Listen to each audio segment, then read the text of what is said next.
What the hell is that? I saw you a moment ago. You're back. I was looking through the curtains, and I didn't... Turn around the other way. There's nothing, and now... What do you call that? Plaid madness. From the late Emmett Kelly estate, I suppose? Were you in a good mood tonight? Yeah. I know it's a holiday season. I don't want to be disrespectful, but it starts too early. Yeah. Remember, the Christmas season was supposed to start when? After Thanksgiving? Yeah. Now it starts like what? November the 15th or something? Yeah. It's now what, December the 7th? Yeah. I'm already had it with the holidays. I have. I feel like I kicked the little drummer boy and he was a rumpa-pum-pum. Have you been watching the Christmas specials? Yeah. They start early. I think my least favorite this year was Wilford Brimley's Oat Bran Yule Log Christmas.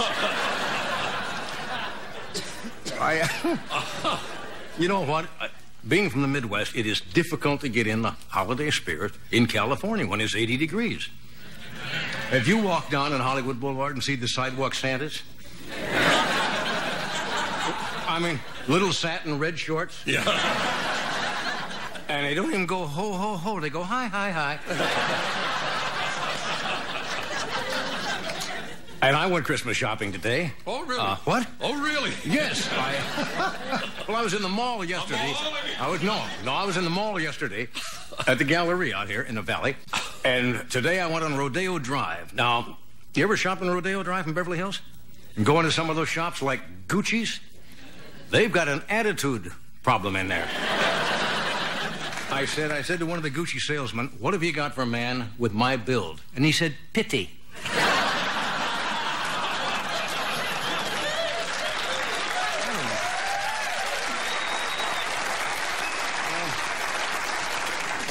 Let's see, in Beverly Hills, they're also having the annual charity drive. T-bills for tots. More people have asked me about you the past couple of days because of the announcement you made the other night during the parade. Ed's getting married again, as you know. Yeah.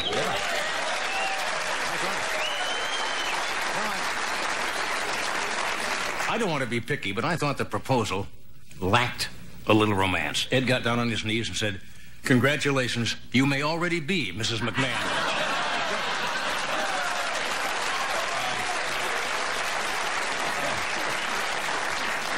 And now I suppose it's wedding gift time again, right? For those of you who are wondering what to get Ed, his pattern is registered at the liquor barn.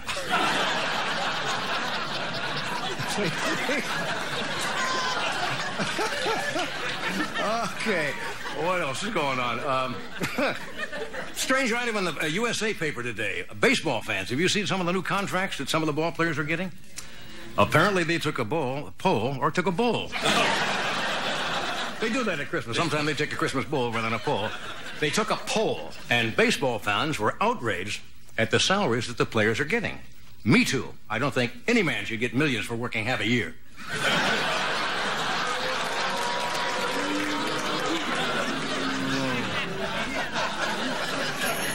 We're having problems in California with what they call the medfly infestation. They keep spraying malathion, and they keep finding these flies. They found 8 pregnant female medflies, the other day, and they're bringing in 30 million sterile medflies from Mexico later this week. The reason the holdup is that it takes a little time to prepare those 30 million tiny little green cards.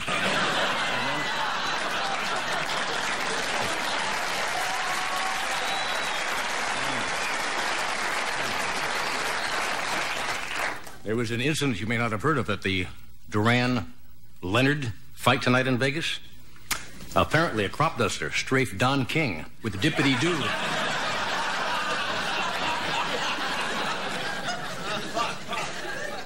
You know, it just occurred to me that 48 years ago, today, right?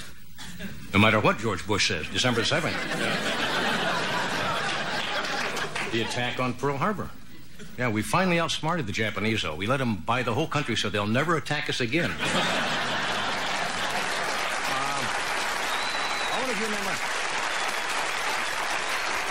How many of you are old enough to remember Franklin Roosevelt's stirring speech to Congress the day after the Pearl Harbor attack? When he said, A date that will live in infamy, right? Right. Now, imagine if Bush had been president. Not going to comment? Too soon to tell? Wouldn't be prudent? Come on. A little sad news in television, maybe not so sad. The television show Mr. Belvedere was canceled. You ever watch that show? May not mean much to you, but now I think it's a way for the Dodgers to pick up Bob Uecker as a free agent. Okay, tonight, you're in a good mood. We got a good show. Mr. Paul Reiser is here. Very funny gentleman. Funny comedian Argus Hamilton is with us. And a young lady. A young actress whom I've not met. Her name is... The words are coming out lying in state tonight, aren't they? Yeah, they just come... You're doing great, Johnny. What? Oh. You're doing just great. Nobody garbles like you do. It is. It's closer to Christmas than I thought. The young lady's name is Maggie... not Maggie. Her name is Maggie Jakobson. She's with us tonight, too. So stay where you are. We'll be back.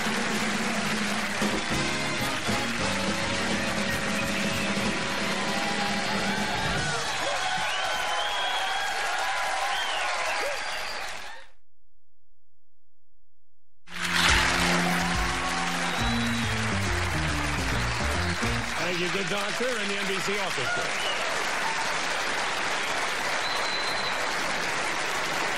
The biggest movement in television today is toward informational programming. Several cable networks provide 24 hours of news a day. Obviously, TV news is here to stay. Let's take a look at what a typical newscast might look like in the future, 20 years from today. December 7th, 2009. It's the evening news with Zontar Reiser.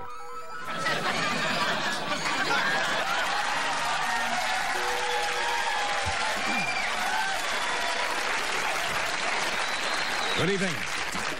Good evening from the polluted oceans to the radioactive mountains to all the United States. Here is the news. After years of trying to streamline mail service, the government gave up today and nuked the post office.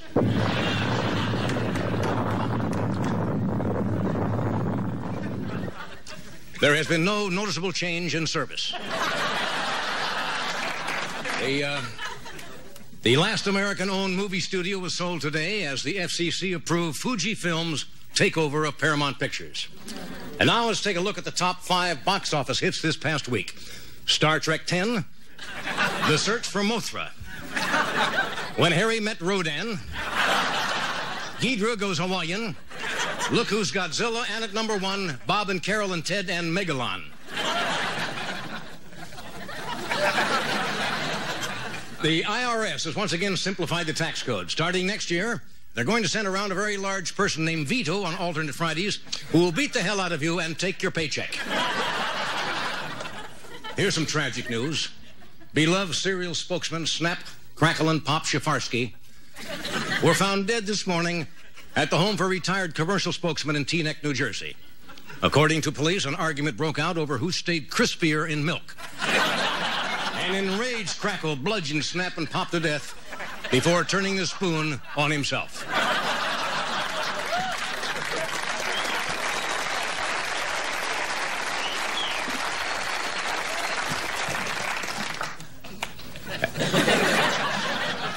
After 17 years, the billion-dollar atomic super collider has provided some startling results. This morning, scientists sent a stream of charged alpha particles down a 10-mile tunnel into a brick of Velveeta at twice the speed of light and succeeded in turning it into cheese. Unfortunately, we have no picture of that, which may have helped.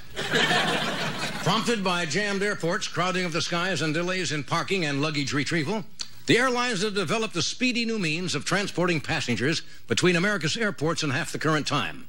The new vehicle will be called a bus. And there we do have a picture. Jane Pauley will be here later, discussing the breakup of her first marriage. After the divorce, she wed California angel Wally Joyner, then divorced him for Howdy Doody, then Muhammad Ali, and singer Morris Day.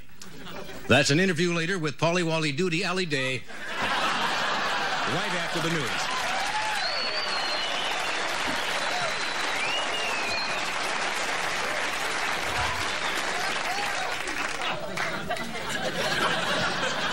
The network ratings are in, and the winner once again was NBC's Cosby Show, now in its 26th season. When asked if the show would go another year, star Bill Cosby announced, 27 years. Only a crazed, insane lunatic would stay on the same show for 27 years.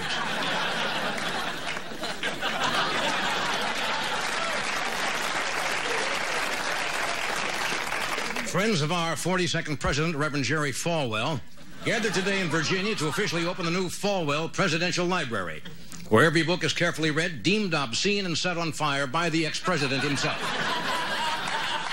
We have a picture of that, so that's that. Some sad news on the ecological front. Today in Wyoming, the last known bear did something all natural in the last known woods. We have no picture.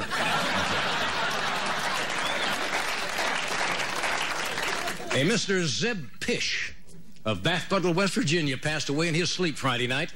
Mr. Pish, 89, was the last person in the United States who was really pleased with his cable TV service.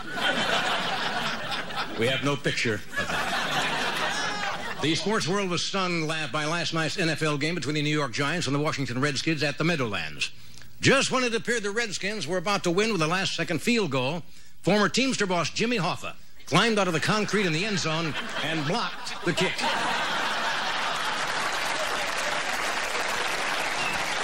And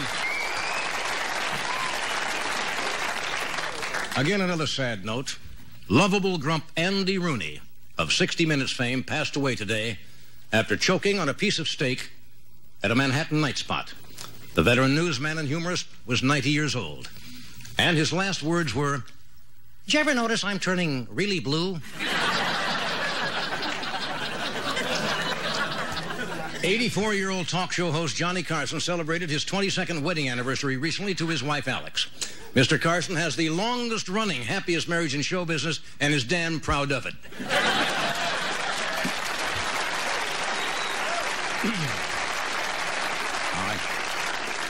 CBS's Dan Rather, this newscaster's father, is trying a new sign-off.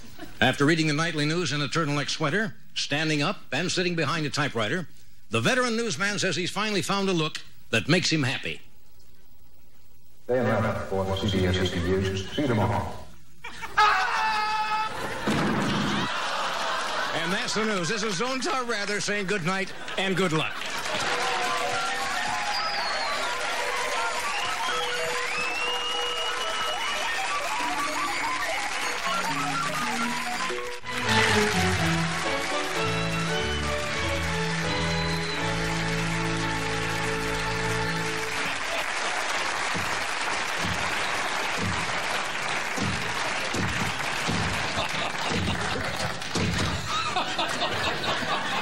I feel like a Jehovah's Witness. I can't get in. All right. Oh, we're back. We're back. Okay. Certainly hope you're having as much fun at home as we are here in the studio. You all know my first guest. Well, maybe you don't all know my first guest. You should. He's one of the co-stars of the NBC comedy series My Two Dads, which airs Wednesday nights at 9:30, and he's a very funny guy. Would you welcome Mr. Paul Reiser?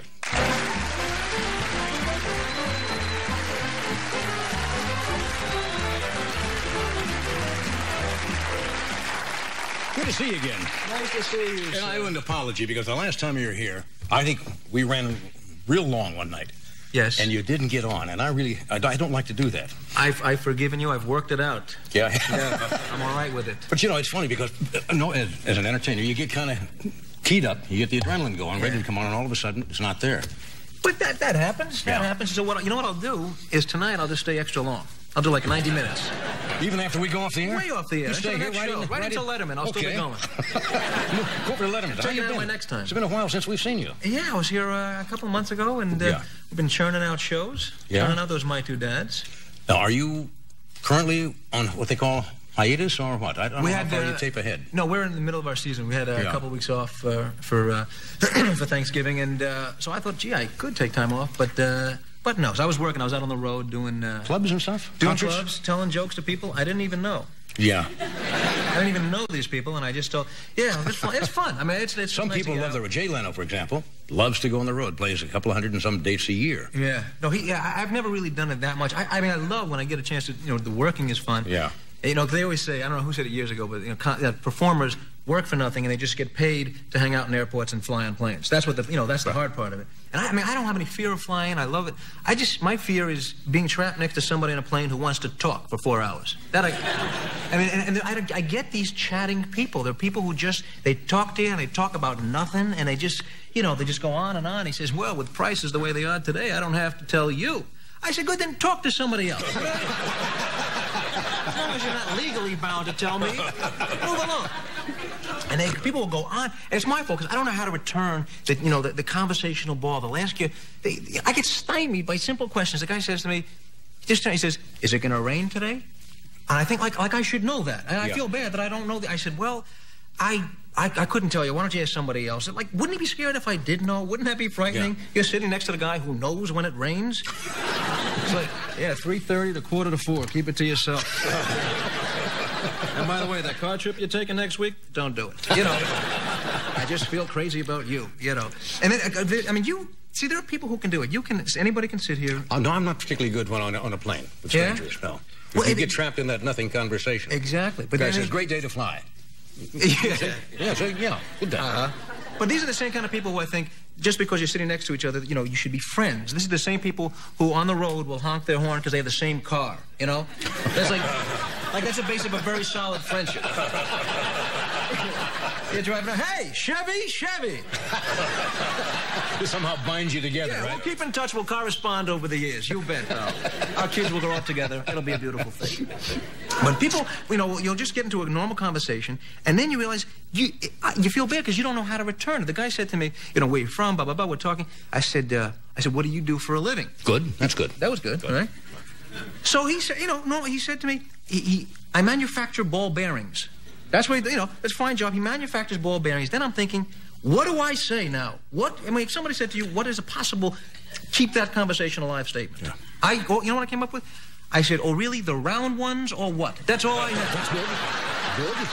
I mean, how much is there about ball bearings? Is this seasonal work? Might it work? Is this seasonal? I have no idea. That's good. That's because you get into conversations that you realize you're way over your head. I mean, simple thing, like, even like the news and current events, you don't want to say you don't know. So people say, you kind of get in, the guy says, well, how about what's going on in Europe? I go, well, isn't that something? Good. Then they get specific. He says, well, what do you think of what's going on in Berlin? I said, Berlin, specifically Berlin? What do I think? I don't really know what's going on in Europe. I lied. I don't know Europe. I shouldn't be in this conversation. I know they knocked down a wall. They're putting in a guest room or something. Is they doing something? I don't know exactly. But it's like, people say, did you see this movie? You see that movie? And you don't want to say no. You go, oh, yeah, I saw that. And they go, well, and a lot of times you didn't see the movie, You saw it on cable. You see a movie on cable, you saw 2 scenes every day for a month. That's all, you saw the same scene. So you kind of know what the movie's about, you know what it roughly looks like, but you shouldn't be talking about it. That's the problem. So the guy says, oh, you saw it? You remember that scene where the guy walks in and the thing explodes? And you go, not that scene specific. No, I don't remember that. You go, how about when she comes home and her husband's with the other woman?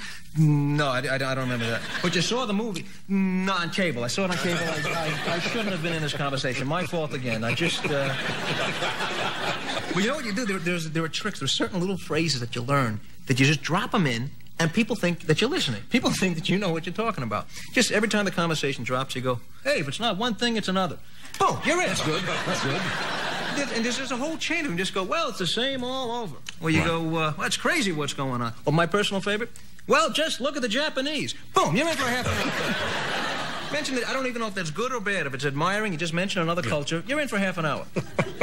There are people who do this for an entire conversation. You just string them together, and it sounds like you're an intelligent person. You go, well, you kidding? It's the same all over. Look what's going on all over the world. Everybody's different. It used to be different. Today, it's the same. Everybody's crazy. Look at the Japanese. Boom. It's a whole thing. Whole conversation, you said absolutely nothing. Right. You don't have to sit near anybody. You can fly alone. That's another way to look at it. Yes. There are 2 sides to that. Exactly. What 2 sides? Who cares? What can you do? It's different. We'll be back. Who means that? We know that. Be careful.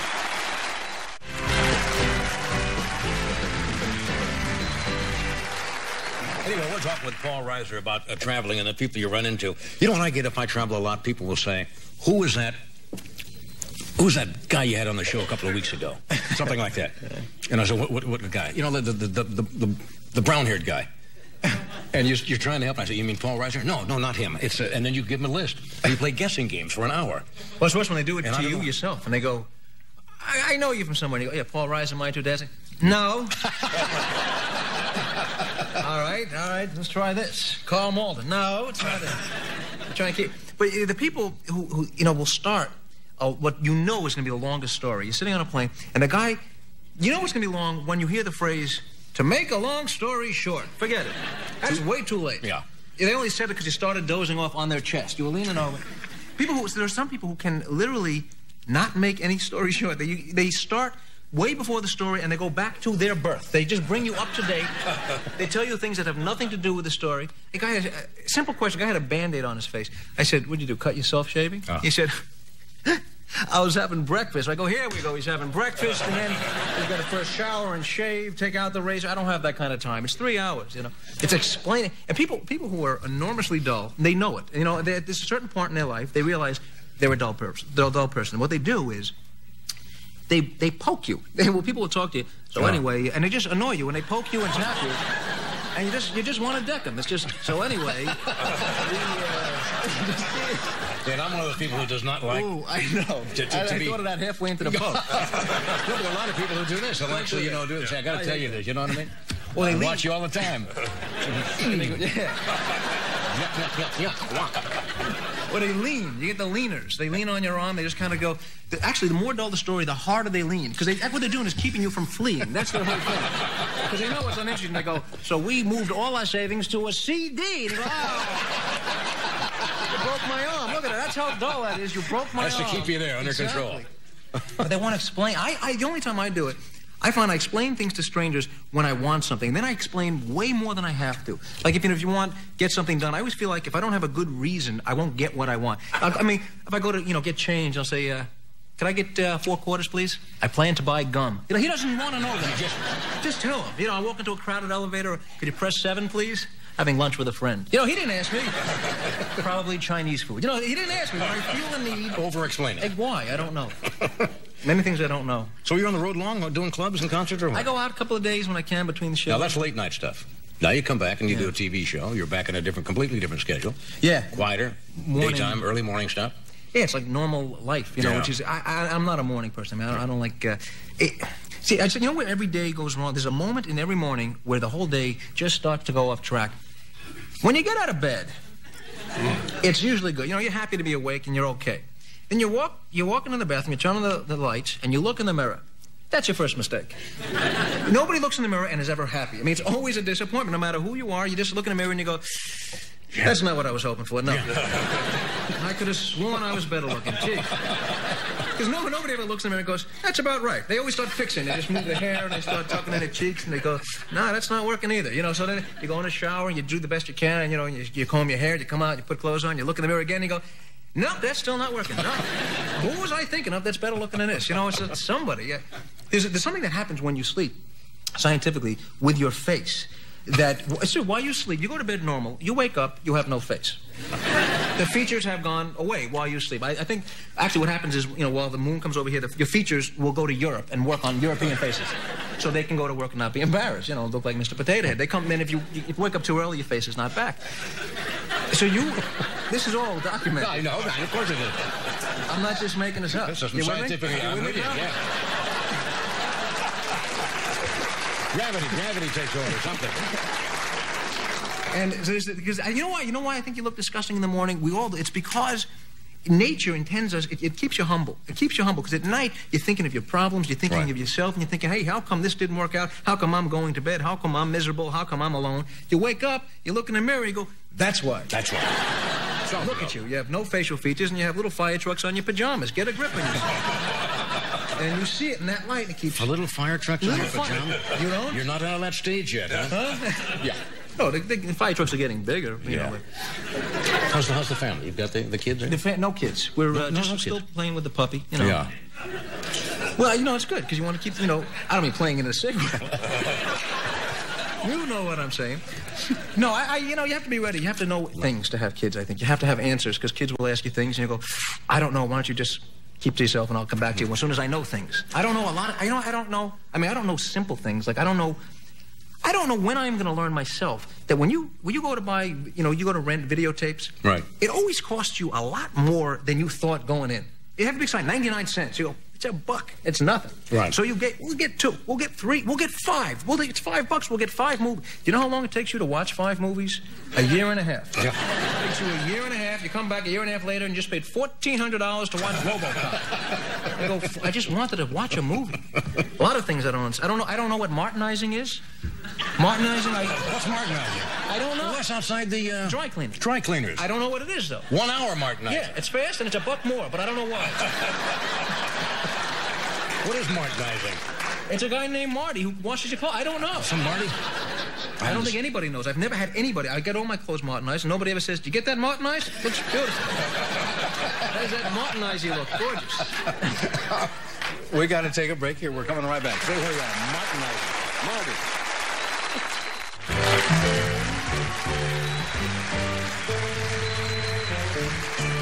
Okay, we're back.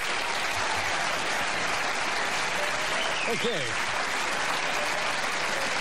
It's an all-comedy show tonight, you know? It's fun, yeah. It's a good thing. Argus Hamilton is here tonight. He is the regular host comic at the Comedy Store in Hollywood. And he's going to be at the Comedy Store at the Dunes Hotel in Las Vegas, December the 22nd to the 25th. And he always likes me to mention that he is a graduate of the University of Oklahoma. Would you welcome Argus Hamilton? Argus?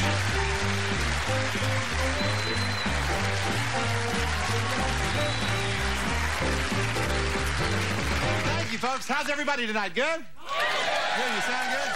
Like Johnny said, I'm a graduate of the University of Oklahoma, so you know I'm on probation for something.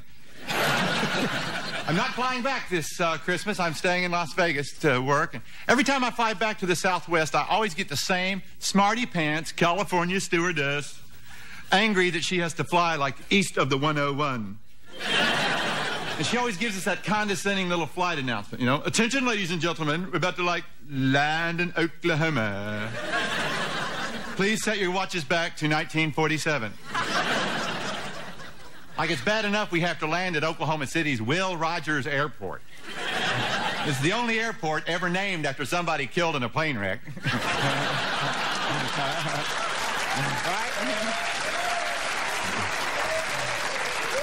Located right next to the Amelia Earhart Navigational Training Center. And Oklahoma and Texas, it's like the western edge of Dixie, folks, and there's 2 types of people back there. Gracious, wonderful, hospitable people, and good old boys. The world's worst. We're talking patriotic, truck-driving drunks. They drive these red, white, and blue pickup trucks with cruise missiles in the rifle rack. Bumper stickers that say, rednecks minus beer equals communism. Oh, yeah. Wait a minute. These are really ignoramuses. Yeah, they have Run, Jesse, Run bumper stickers, but they're all on the front fenders.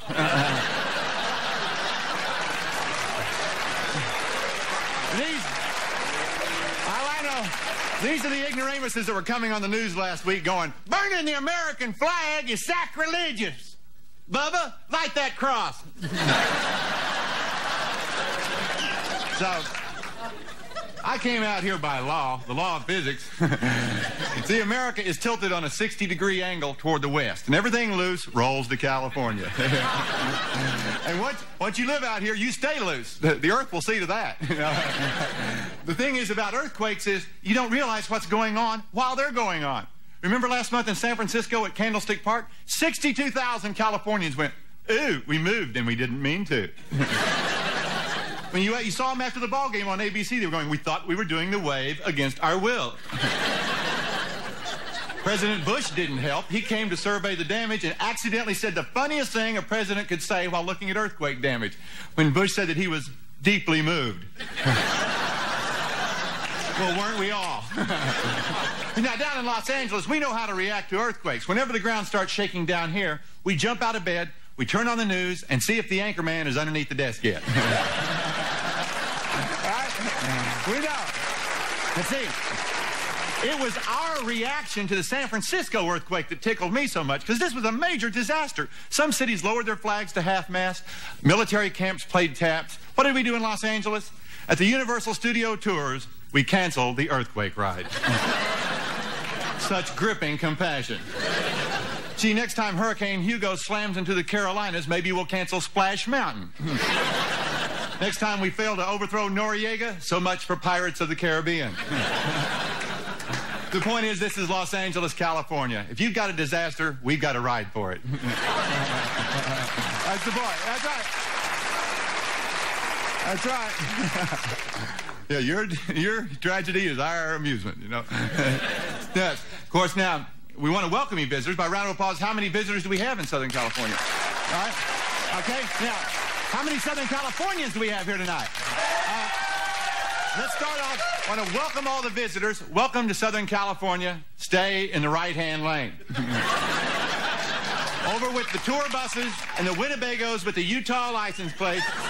The Ford family wagons with the cardboard that says child on board. Stay in the right-hand lane, or you're going to have child on hood. This is Los Angeles, California. The left-hand lane is reserved for people with things to do. Stay in the right-hand lane. Believe me. There's 10 million people who live in this town, and every one of us is late for a very important meeting. We're all having serious relationship problems. We haven't checked our phone messages in 15 minutes. Every single day we have to put up with smog in the sky, gridlock on the freeway, and worst of all, poor car phone reception in the canyons. Don't even try to make a left-hand turn in this town. Go one block too far and then make 3 rights. Now, this is the tourist time, and we're lucky to be tourists in America. The State Department's come out with a lot of warnings about not going places. The State Department just said, don't go to Central America. Well, that place has been all gummed up ever since the election in Panama. Who did Bush send down to monitor the election in Panama? Jimmy Carter and Jerry Ford. I guess Maxwell Smart and 99 were busy elsewhere.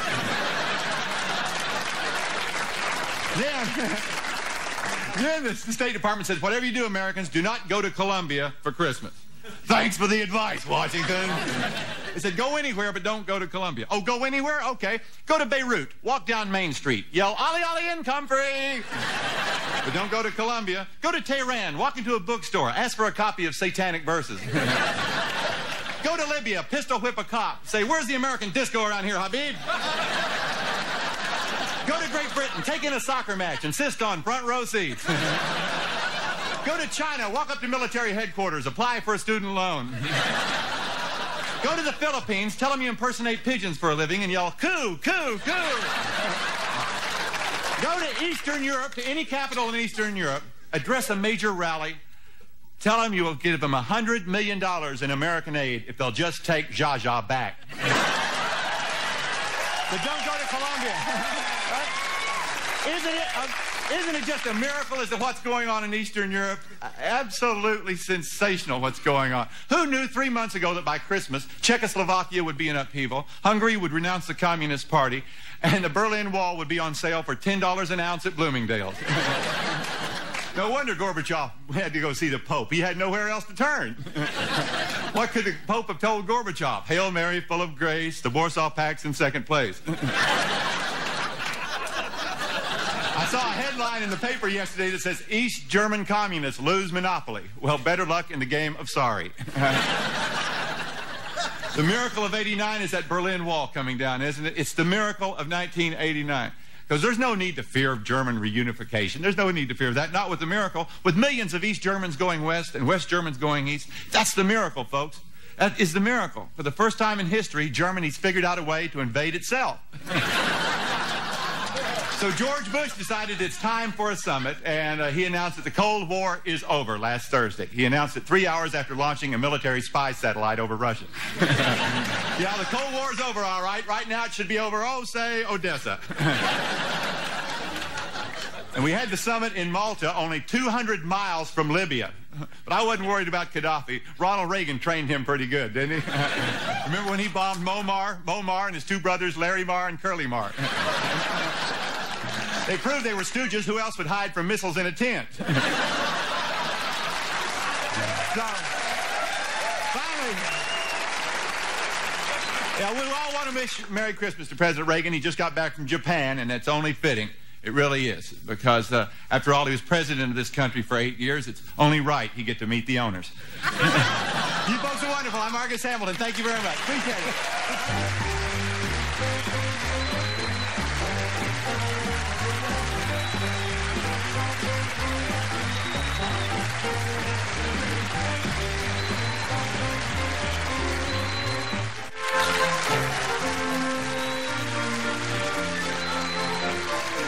Okay, we're back. Let me tell you a little bit about my next guest.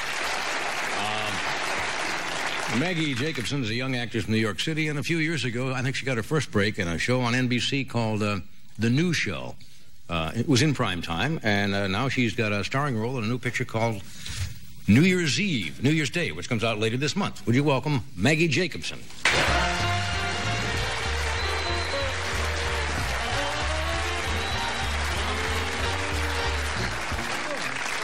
Nice to meet you. Now, I'll be honest with you. How long ago was that? I remember the announcement. Lorne Michaels was involved with that show, Lorne Michaels. It was his return to TV before going back to Saturday Night Live. That's right. It was called The New Show, but I don't remember it. It was fast. Being on too long. It came and went. It lasted for about a season. Yeah. And it was prime time. It was very much in the style of Saturday Night Live. It was sketch comedy.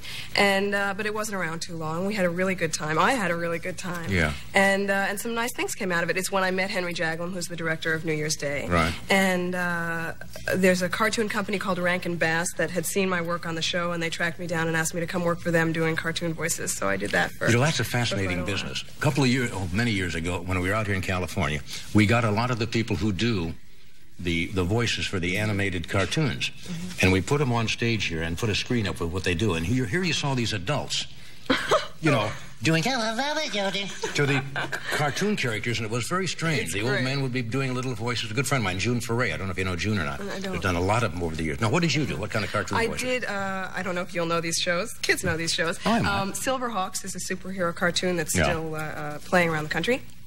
And I did two other shows, one called Mini Monsters, which was about little ghouls who went to summer camp, and something called Karate Cat, which was about a detective agency in the 30s that was sort of run by cats, and I played two cat sisters named Chow Baby and Meow Baby who sort of argued a lot. Now, when you do these voiceover, you go in and they actually put the... No, not anymore. Right. Not at least with this company. Really? We did it like a radio play. You just read it and then... Yeah. So, you know, we would do things. Doing these two sisters was hysterical because How they do you were do the always countdown? arguing. So Give me an idea how it would sound. Meow Baby was sort of like Marilyn, and she thought Karate Cat was quite a dreamboat, and Chow Baby thought he was an idiot. So she would say, Meow Baby would say things like, "Oh, Karate Cat, I think Karate Cat is really cute, Chow Baby. I don't know why you give him such a hard time. I think he tries really hard, and I think he's really, really cute." And Chow Baby would say, "He's an idiot. You know, he's so dumb he can't even keep a thought in his head." And, you know, they would go back and forth like that. A grown adult sitting around talking like this. It was fun. Yeah, that's kind of nice. It's a great way to make a living, though, isn't it? It was a wonderful living. I had a very prosperous couple of years, and we had a So you moved now out to Los Angeles? Yeah, I've made my way out here. I was born and raised in New York City, so... That's a big change, cultural shock sometimes for people. Yeah, the driving thing was kind of fascinating. Getting... You drove here? No, just driving at all, I think, is a big leap. Did you drive in New York? Never, no. See, in New York, people don't understand that. Out here, this whole society is all car-oriented. Yeah. But in New York City, nobody owns a car. Well, I never thought I would ever drive, actually. When I was living in New York, I figured, well, there's no need. I'll never learn. I don't ever have to learn, and I probably wouldn't be able to do it. And my New York driving instructor also thought I probably would never be able to do it. And he was... Did you start in New York? Yes, I learned to drive in New York, or sort of learned to drive in New York, and he would sit to the right of me and say, "Make the next left, make the next right, make another left. Look in the glove compartment, look over your shoulder, look in the mirror. You didn't look in the mirror. I did. You did. I did. You didn't." We would argue like this forever. And he did not want me passing the test. Yeah. He did not want me moving out of New York. He just sort of was invested in my staying, so... On the day we went down to take the driving test, he took me on the East River Drive, which he'd never done before, just a nice shake me up before I went down to take the test. And we're driving, and I'm white-knuckled at the wheel, and he says, "How many people were sitting in that van?" How many what? "People were sitting in that van." And I said, "What? What van?" He said, "The van, the blue van." I said, "What blue van?" He said, "The blue van. You didn't see it. Pull over." So we pulled over. I was like, what is it? What is it now?" And he said, "You didn't see the blue van. There were 6 people sitting in the blue van, and you did not see it." And I said, "I didn't see the blue van." And can we just go? And he said, you are in more trouble than I thought. All right, let's go. Go on, you know, and I drove down to take the test, and I passed, and I was very happy. He was not at all, and I flew out here about 2 days later and drove straight into a parked car with 2 people sitting in it. You're kidding. So... But I've gotten much better. Yeah. Yeah. It's different. It's different out here. It's different. But it's just, if you miss the turnoff, though, sometimes, you know, you'll be in Ensenada, Mexico. Hey, I'll keep going for 2 or 3 hours until I feel comfortable getting off and turning around. So the new picture is called. The new picture is called what? It's called New Year's Day. Yeah. And it's a wonderful picture, I think. It's directed by Henry Jaglom, and it's a movie about a lot of people sort of facing pivotal change, and it all takes place on New Year's Day, which is why it's called New Year's Day. And my character in the film is based on, or a lot of her life experience is based on my own life experience, which is very much how Henry works. Yeah. And